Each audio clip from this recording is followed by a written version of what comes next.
السلام عليكم ورحمة الله وبركاته. إن الحمد لله نعمده ونستعينه ونستغفره ونعوذ بالله من شرور أنفسنا ومن سيئات أعمالنا من يهده الله فلا مضل له ومن يضلل الله فلا هادي له وأشهد أن لا إله إلا الله وأشهد أن محمدا عبده ورسوله أما بعد. Today we are going to talk about the duties of parents. In our previous khutbahs, we have seen how a son or daughter should take care of their parents. The same way, there are some duties defined by Allah subhanahu wa ta'ala for our parents. So we are going to see one by one, inshallah. We all know that when a child born, mother knows that the child is her child because she see the child and it was born to her. But when it comes to father, a mother will tell that this is our child. Based on that, father will have a belief. So father has one extra duty to believe that whoever the child has born to a father, he has to believe that that's his child. If some father has a misbelief that the birth child is not belongs to him, he may not affectionate, he may not show the mercy towards the kids. So it is very important in Islam that a father has to believe that the birth child has born to him. There is a hadith narrated in Sahih al-Bukhari 5305. One Sahaba came to us to Rasul Sallallahu Alaihi Wasallam and complained that I have got a black baby, even though my the parents are not black. So he complained that the kid may not belong to me. So what should I do, Rasulullah? Then Rasulullah thought about it and questioned that do you have a camels? And that Sahaba said yes. Do you have what kind of color that camel you have? The Sahaba replied, I have a red camel. Does the red camel have a birth to any other color camels like grey? He replied yes. Then Rasul asked how. Then Sahaba thought about it. Maybe it's a hereditary that it's a hereditary somewhere in this hereditary that it may yield a grey camel. So that's why this red camel yielded a grey camel. So the same answer applies to your baby as well. This is a hereditary that you might have got a black baby in your heritage, and that's the reason why you got a black baby. So you should not think about it. It's your baby, and you should show mercy and love towards the baby. So this is an example where a father should believe the baby birth to him and start showing love and affectionate towards the baby. And Islam is the only religion in the world says when a female child born, it says it's barakah, it's a blessing of Allah subhanahu wa ta'ala. None of the other religion in the face of the earth shows that or says that. Islam is the only religion that says a female child birth is a barakah, it's a blessing. And whether the female or a male child birth happened after 7 days, the 7th day it's a parent duty to give akika. If a female child birth, you should give one goat as a akika, and if it's a male child, it's 2 goats. That it's one of the parents' duties to do that on 7th day after the child birth. Then Allah says in the Quran in many chapters that the feeding for the children is 2 years. It is compulsory for a mother to give feeding to their children for 2 years. This is also one of the parent duties that they should make sure that they should give the feeding for 2 years. And parents should love their children and expose their love in every moment. But that love should not deviate or should not dilute the children's in a wrong manner. I mean, they can show the love and affection, but at the same time, the love and affection should not bring the children in a wrong way. So we should be really careful in how much type of love and affection we show to our kids. Say for an example, if you want to let your children play with other children, make sure that the sharing is sunnah. That you should teach some of the kind words to your children. That you should always share with other children. You should not beat other children. You should always talk to other children in a kind way. And there are some advice that you can give to your children. But what's happening right now, even within our Islamic families together or in a gathering, even if a kid has a tie, you should always tell your kid to share the tie with others. At the same time, when other kids have a tie, some parents that we have seen that, can you share your tie with my children so that they can eat?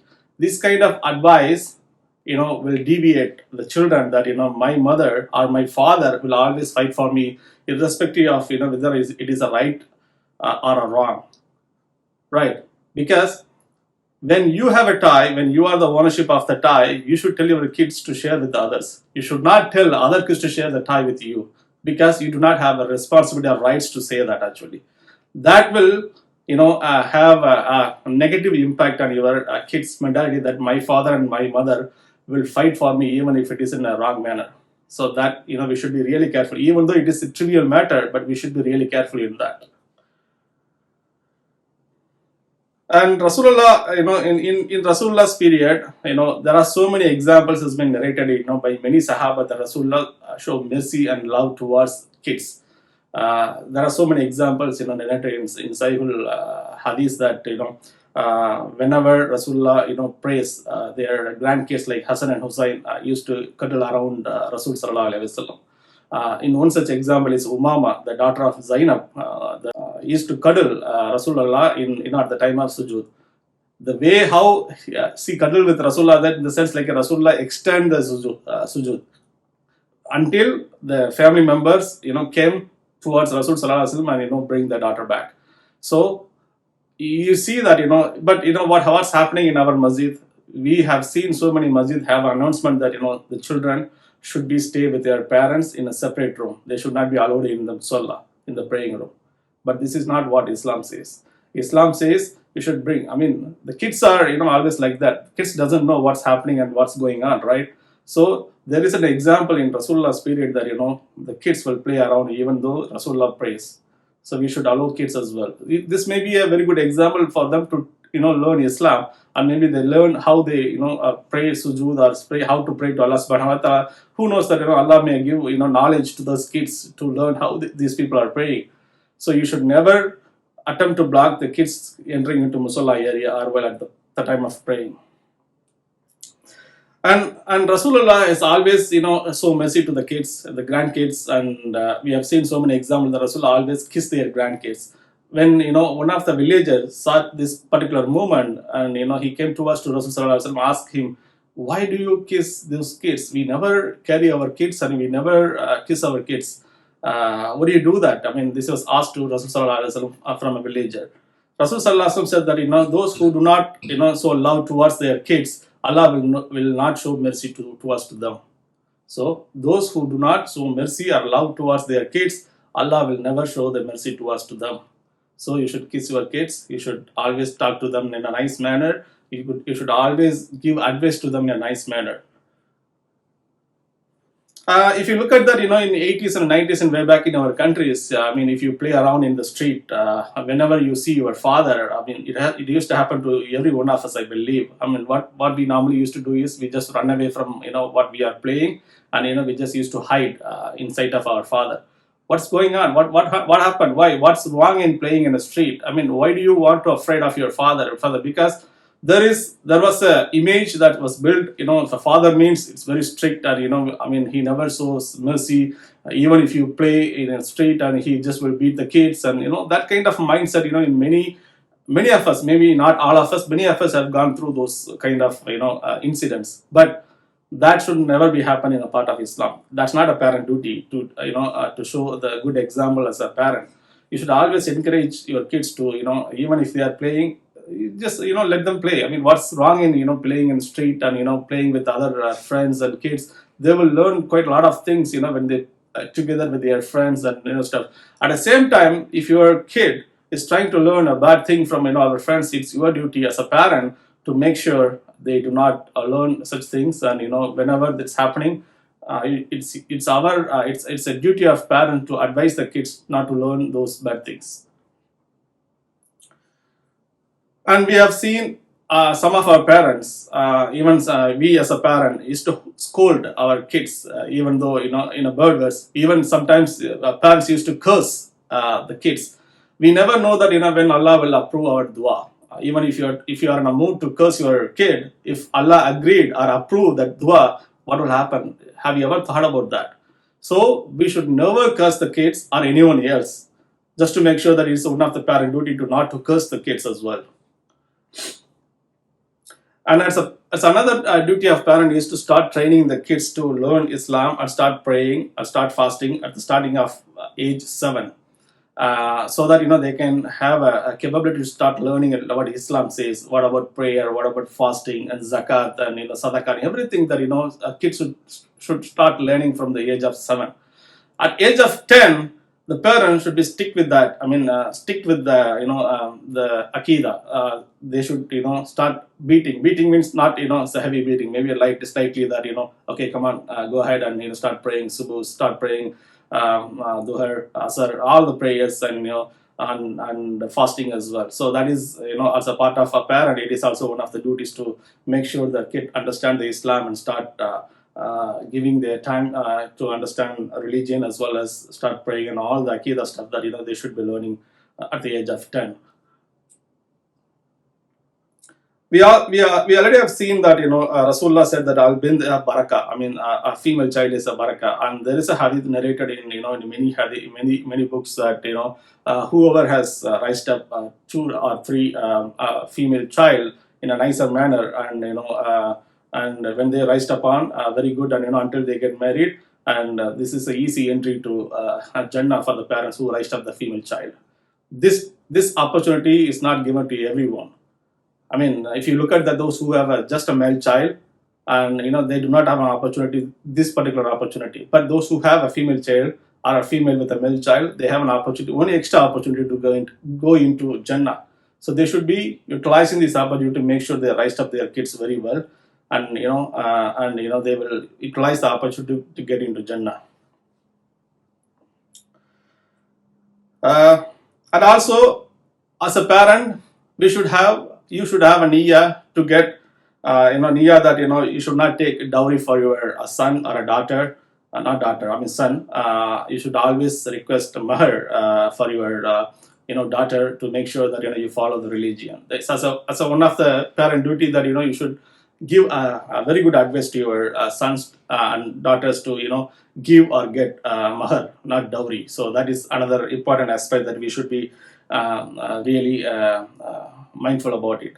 There is a hadith recorded in Sahih Muslim to Sunan Ibn Majah 3668 that a lady with the 2 girls approached Aisha radiallahu anhu, and she was looking for food because of the poorness, I mean the poverty. And Aisha radiallahu anhu had only one date, and Aisha radiallahu anhu gave the date to that mother. And as soon as she got the date, she just separated. I mean, she just partitioned the date into 2 half and gave the dates to her daughters. She did not eat anything from the date. Once she went away, and Aisha radiallahu anhu reported this incident to Rasul sallallahu alaihi wasallam, and Rasul sallallahu alaihi wasallam was amazed with this incident, and said that these 2 girls are a screen that her mother will not enter into hellfire. So they are the screens to block the mother to enter into hellfire. So these 2 girls will help the mother to enter into Jannah. These 2 girls will block their mother not to enter into hellfire. The way how the mother treat her children, they just partition 2 equal halves. She even did not take anything from the dates. This is an example where mother will get a help of daughters not to enter into hellfire. So this is recorded in Sahih Muslim 2630. So it is a mother duty to divide even a properties or anything that we have got to an equal share. This is something that our parents or we should be really careful in while distributing the properties or whatever we have. There is a hadith mentioned in many books that Bashir is one of our Sahabas. He had 2 wives. One wife was dead, and another wife has another children. The first wife also have a children. The second wife children named Numan. Then based on the second wife request, the Basir has given wanted to give a property to second wife's son.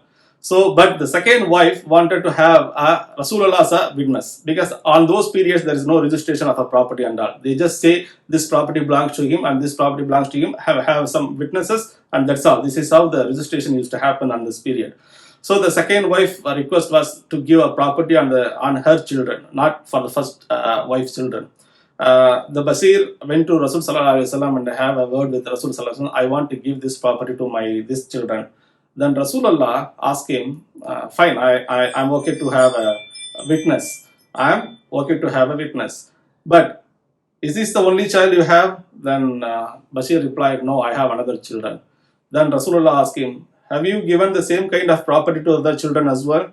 Then Bashir replied, no, this is the only property that I'm going to give it to these children. I'm not giving, this property or sharing this property with other children.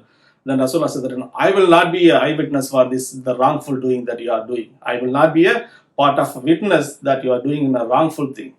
So Rasulullah did not want to be a part of the wrongful doing of a parent. So as a parent, if you have a property, you should distribute in a right manner, in a correct manner. That however the Islam states, how the property should be distributed, right? You should follow the same way. So this is also one of the main duties of the parents. That if you have 4 or 5 kids, you have to make sure that you distribute the properties equally. In our countries, way back in our countries, there are some people who follows the tradition of that particular village or a city. That I can tell some examples that maybe it can be giving us as a knowledge gaining, or maybe advice to those people who follow the tradition of their village.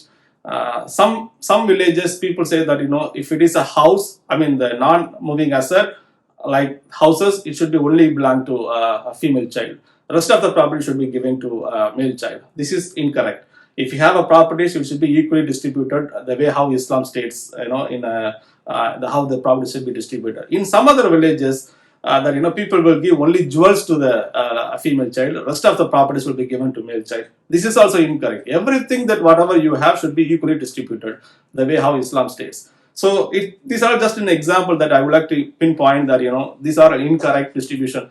This is the way why the dowry took in the place, because the female child did not get a proper share of their properties from their parents. Because of that, many people took advantage of having a dowry. Anyway, from your parents, you are not going to get a property properly.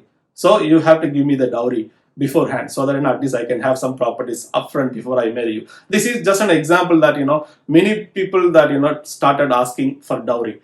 So if we follow the religion the way how Allah asks us to distribute the property, we should have avoided this dowry matter. So this is maybe a eyesight information or a logic that we should be applying into our life to make sure that we distribute the property to all our kids in an equal manner in the way how Allah asks us to do. Rest of the things are there. There are some advices for a parent to children mentioned in our Quran. Let's see that in our second khutbah, inshallah. Assalamu alaikum wa rahmatullahi wa barakatuh. Alhamdulillah. We all know that Luqman alayhi salam is one of the good people mentioned in Quran. He provided an advice to his kids, his son actually. This was mentioned in Quran chapter number 31, verse number 13 to verse number 19. If you look at that, he gave a very beautiful advice to his kids. The same advice that every one of us should give it to our kids. Let me start with that first verse. Allah says in the Quran, chapter number 31, verse number 13 says, "Oh my dear son," Luqman said, "never associate anything with Allah in worship." So this is the first advice we all as a parent should give advice to our kids. We should say, never associate anything with Allah in worship. They should be in Islam until they die. So this is the beautiful advice and the very major advice that we should give to our kids. For associating others with him is truly the worst of all the things. So he further says, if you associate somebody with Allah or something with Allah, this is the worst thing. And also he says that it's an injustice that we make to Allah subhanahu wa ta'ala. He created us. He gave all the things to us in this world. We observe everything, we utilize everything, but still we associate somebody or something to Allah subhanahu wa ta'ala. Is not an injustice? And that's what he says. So never associate anything with Allah. This is the greatest advice that a parent can give to children. Every parent, one of us, even if you are now, even if your kids is small or grown up big, or even if we are in a deathbed, we should take we take a pledge from our kids that they should never associate somebody or something to Allah subhanahu wa ta'ala. So this will it's the greatest advice a parent can do. He further says, honor their parents. This is recorded in chapter number 31, verse number 14. So he advises his kids that you should honor your parents. So we should never discourage or harm our parents at any time. We should always honor our parents. He further says, but if they pressure you to associate with me what you have no knowledge of, I do not obey them. So Allah asking the kids to, that if your parents asking or pressurizing you to have a shirk or associate somebody else with me, Allah says, do not obey them. That's the only instant where we should not obey to our parents, when our parents pressured us to have a shirk with somebody else. So that's, we should be really careful on that. But at the same time, we should still keep their company in this world courteously. So even though if they ask us to make a shirk, do we need to hate them? No. Allah says no. In this world, we should be still continue our relationship with them courteously. So we should be always love and affectionate towards our parents. This can be seen in chapter number 13, verse number 15. Then Luqman further says, O my dear son, even if a deed were in the weight of the mustard seed, be it hidden in a rock or in the heavens of the earth, Allah will bring it forth. Surely Allah is the most subtle, all aware. So Luqman alayhi salam said, even if you have a deed that's been hidden, the weight of the mustard seed, or hidden in a rock or a mountain, Allah has a capability to bring it in front of you. So even if you do a good deed, don't afraid that that deed, even if it is small skin of a mustard, will be brought back to Allah subhanahu wa ta'ala. So Allah has the capability to do that. And he further says to kids, establish the prayer, encourage what is good and forbid what is evil. This is one of the other important advice that a parent can give to children. The children should establish the prayers, and also we should encourage our kids to do the good things and forbid the bad things, whatever it is. So we should advise kids to do the good things. At the same time, if they see any wrongful doings, they should block it actually. The first thing is also important, the second thing is also important. You have to do the good things. At the same time, when you see the bad things, you should try to forbid. You should try to block it. This is also a duty of every Muslim. So this should be advice that should be given to our kids by parents. And endure patiently whatever befalls you. And also, if bad things happen to us, it's all from Allah subhanahu wa ta'ala. So we should be sabr. We should be patient. Surely this is a result to us. Allah says, surely this is the result. Allah will way out for this, from whatever the sorrow or bad things happen to you. Allah will definitely will give you a way out for you. So be patient. We have seen so many examples in Rasulullah's time period. What happened? Makkah Kafir put the entire Muslims in a valley, out of their houses, out of their businesses. They did not have a food or drink or anything. Allah showed a way out, right?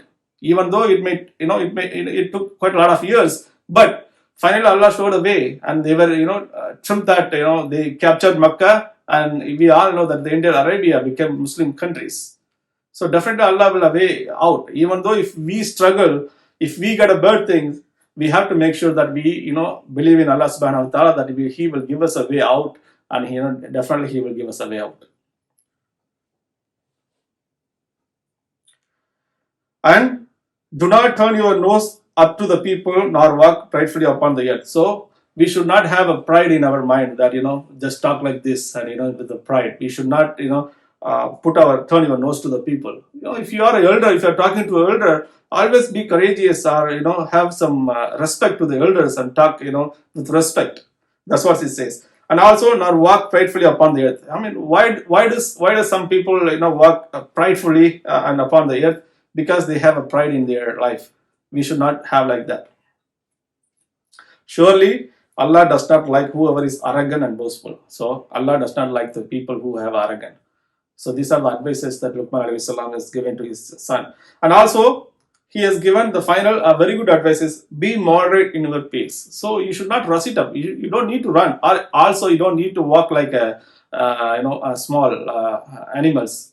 You should have a moderate in your pace, and lower your voice. You don't need to rise up your voice. At the same time, you don't need to not to talk anything. You should lower your voice. For the ugliest of all the voices is certainly the braying of donkeys. We all know that how the donkey, shouting. So if you shout, so it will be same as donkeys shouting. So we would like to avoid those kind of shouting, right? So that's the ugliest of all voices. So this can be seen in chapter 31, verse number 19. So these are the beautiful advices that Luqman alayhi salam is given to his son. This applies to all the parents. We as a parent should take this as an example from Quran and give advice to our kids, so that the kids can be righteous kids, and they will do the good things. Finally, it's a parent duty to ask dua, more and more dua for their kids. This is the beautiful thing that you can do for your kids. You don't need to, save a property. You don't need to give them money. You don't need to give them, the entire world to them. Your dua will definitely help your kids. So as a parent, it's our duty to ask dua, more and more dua.